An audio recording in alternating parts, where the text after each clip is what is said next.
V1 ન્યૂઝમાં આપનું સ્વાગત છે। દેશકાંઠા મેમણ કાઉન્સિલ હિંમતનગર આયોજિત 39મો સમૂહ નિકાહ સમારોહ તારીખ 23/11/2024 રોજ હઝરત ખ્વાજા ગરીબ નવાજ મેમણ સમાજવાલી લાલપુર ખાતે યોજાઈ ગયો, જેમાં 38 દુલ્હા અને 38 દુલ્હનો સુન્નતે નિકાહથી જોડાયા। 1986 થી શરૂ થઈ સમૂહ નિકાહની આ પરંપરામાં હમણાં સુધી 1704 જોડાઓ સુન્નતે નિકાહથી જોડાઈને ફજુલ ખર્ચી અને કુરિવાજોને દૂર રાખીને મેમણ સમાજના બનાવેલા નીતિ નિયમોમાં સાથ સહકાર આપી આજના સમૂહ નિકાહ કાર્યક્રમને સફળ બનાવ્યો હતો। દેશકાંઠા મેમણ સમાજના પ્રમુખ જનાબ સલીમભાઈ રોનકવાળા અને તેમની ટીમ, દેશકાંઠા કાઉન્સિલના હોદ્દેદારો, સમૂહ નિકાહ સલાહકાર બોર્ડ, સમૂહ નિકાહ સમિતિ, દેશકાંઠા યુથ સર્કલ, તાલુકા જમાતો, તાલુકા યુથ સર્કલ તેમજ યુથ સ્વયંસેવકોએ આ સમૂહ નિકાહને ગગનચુંબી સફળતાથી મુકમ્મલ કર્યો હતો। આજના સમારોહમાં મહેમાને ખુશૂસી પીરે તરીકત હઝરત મુફ્તી હાજી અબ્દુલ રહેમાન મુફ્તી, અબ્દુલ અઝીઝ સાહેબ કડીવાળા, મુફ્તી ઇરફાન સાહેબ સાસોદરવાળા, હાજી મોહમ્મદ હનીફભાઈ, હાજી અબુબકરભાઈ ડીસા, હાજી સબ્બીરભાઈ, હાજી ઇબ્રાહીમભાઈ દિયોદર, ડૉક્ટર હાજી મોહમ્મદ યાકૂબ હાજી સિદ્દીકભાઈ અમદાવાદ, હાજી ઇસ્માઇલભાઈ હાજી ઇબ્રાહીમભાઈ મેમણ હિંમતનગર, હાજી ડૉક્ટર અબ્દુલ રઝાક એ મેમણ, હાજી અબ્દુલ રહેમાન હાજી મોહમ્મદ ઉમરભાઈ મેમણ હાજીભાઈ દેત્રોલીવાળા, સાબિરભાઈ જવારવાળા, સફીભાઈ દેલાવાળા તેમજ અન્ય મહાનુભાવો ઉપસ્થિત રહ્યા હતા। આજના સમારોહ વખતે એક મોટી જાહેરાત કરવામાં આવી હતી। મેમણ સમાજમાં મોટા દાનવીરો સમાજના ઉત્થાન માટે મદદરૂપ થતા હોય છે, તેવી જ મદદ માટે ઈડરના રફીકભાઈ અલી મોહમ્મદ લોખંડવાલા કે જેઓએ 1 લાખ ફૂટ જમીન સમાજને અલ્લાહની રાહમાં સવાબની નિયતથી આપી, જેમાં 33,000 ફૂટ ઈડર મેમણ જમાતને સમાજવાડી માટે ફાળવી અને 67,000 ફૂટ દાવતે ઇસ્લામીને સ્કૂલ મદ્રસા બનાવવાના નેક કામ માટે આપી। આજના આ કાર્યક્રમમાં દૂર દૂરથી મોટી સંખ્યામાં લોકો ઉપસ્થિત રહ્યા હતા। રિપોર્ટર વારિસ સૈયદ, હિંમતનગર। જો આપને આજના સમૂહ લગ્નની વિડીયોની આ સ્ટોરી ગમી હોય તો અમારી ચેનલને લાઈક કરો, સબસ્ક્રાઈબ કરો અને શેર કરો।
मियां वाहिद भाई ने उनकी लड़की हुस्ना बानो को वकील की वकालत से 2 गवाहों की गवाही की मौजूदगी में और हाजिर के मजलिस की मौजूदगी में बाहर 10 ग्राम सोने के एवज नफका के वाहिद भाई ने उनकी लड़की हुस्ना बानो को दुल्हन बनाकर सोचा बनाकर आपके निकाह में दिया।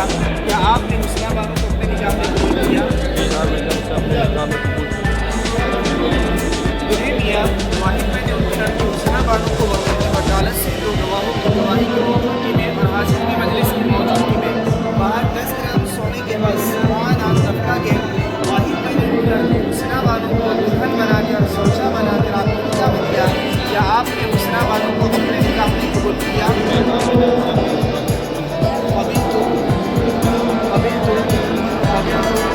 इकरार बिलिसानी व तस्दीक बिलक़ल्ब।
આવનારા સમયની અંદર આપણે આનાથી પણ સારું કામ કરી શકીએ। બધા એક થઈ નેક થઈ કામ કરીશું તો થશે ભાઈ। તારું મારું કરવામાં કોઈનું કામ થવાનું નથી, બધાના બગડવાના છે। બીજું ખાસ સમૂહ નિકાહ સમિતિ ચેરમેન હાઈ સાહેબ ઇદ્રીસભાઈ, હાઈ સાહેબ સત્તરભાઈ મેડીવાળા અને એમની ટીમ કે જે હું છેલ્લા 1.5 મહિનાથી જોઉં છું કે 1.5 મહિનાથી હાજીભાઈ તેજાવાળા સાહેબ, હાફિઝ અશફાકભાઈ, રફીકભાઈ કિશનગઢવાળા, આ તમામે જે જહેમત ઉઠાવીને પ્રોગ્રામને આજે આટલો સફળ બનાવ્યો છે એ બદલ તમામના હું ખૂબ મુબારકબાદી આપું છું। બીજું એક જાહેરાત છે કે સાબરકાંઠામાં કોઈ પણ સાથીને બ્લડની જરૂર પડે તો આપણે વિનામૂલ્યે ફ્રી સર્વિસ આપીશું। જે આપણા બ્લડ સેવા સમિતિ પાલનપુરના જે જકી સાહેબ આપણે અહીંયા આવ્યા છે એમને એવી જાહેરાત કરી છે કે જે કોઈને બ્લડની જરૂર પડશે તો એમને ફ્રી સેવા વિનામૂલ્યે બ્લડની વ્યવસ્થા કરી આપવામાં આવશે। તો જકી સાહેબને પણ હું વિનંતી કહીશ કે હું પોતાનો મોબાઈલ નંબર આપો 1 મિનિટમાં અને એ આપણે એમનો ભરપૂર લાભ લઈ શકીએ, આપણો આખો સમાજ લાભ લે। તો આ બી એક બ્લડનું કામ છે કે જ્યારે જરૂર પડે છે ને એ વખતે આપણે છે ને 50-100 જણનો ફોન કરવા પડે છે કે ભાઈ મારે બ્લડની જરૂર છે। તો આ એક નંબર બધા પોતે નોંધી રાખજો અને એમનો નંબર ના હોય તો આપણા અયુબભાઈ રણસીપુરવાળા છે એમનો નંબર રાખજો તો એ તરત જ તમને એની વ્યવસ્થા કરી આપશે। બિસ્મિલ્લાહિર્રહમાનિર્રહીમ ફબિઅય્યિ આલાઇ રબ્બિकुमा तुकज़्ज़िबान।